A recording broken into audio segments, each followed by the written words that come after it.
Horriber attack.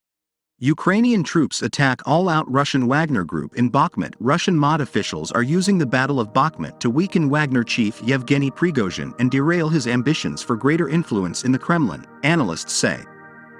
The bitter feud between the Russian Ministry of Defense and Yevgeny Prigozhin, the Wagner Group's financier, has intensified, with tens of thousands of Russian fighters reportedly dying in Bakhmut, the Institute for Study of War, ISW, reports.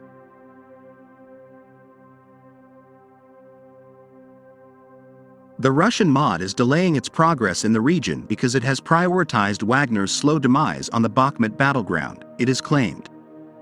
The ISW says Putin is seizing the opportunity to deliberately expend both elite and convict Wagner forces in Bakhmut in an effort to weaken Prigozhin and derail his ambitions for greater influence in the Kremlin.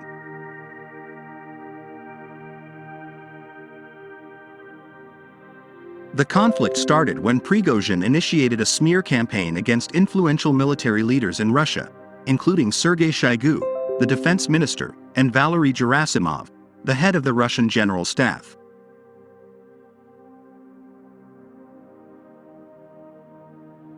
The ISW asserts that, now that Wagner has failed to demonstrate success, Russian MOD officials are taking advantage of the situation to undermine Prigozhin and thwart his plans to gain more clout in the Kremlin by purposefully using both elite and Wagner convict forces in Bakhmut.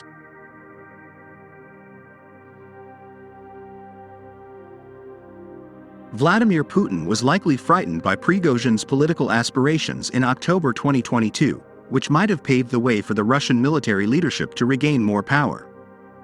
These circumstances might have posed a danger to Prigozhin, who stepped up his criticism of the Russian MOD and widened the rift between the Wagner forces and the military hierarchy.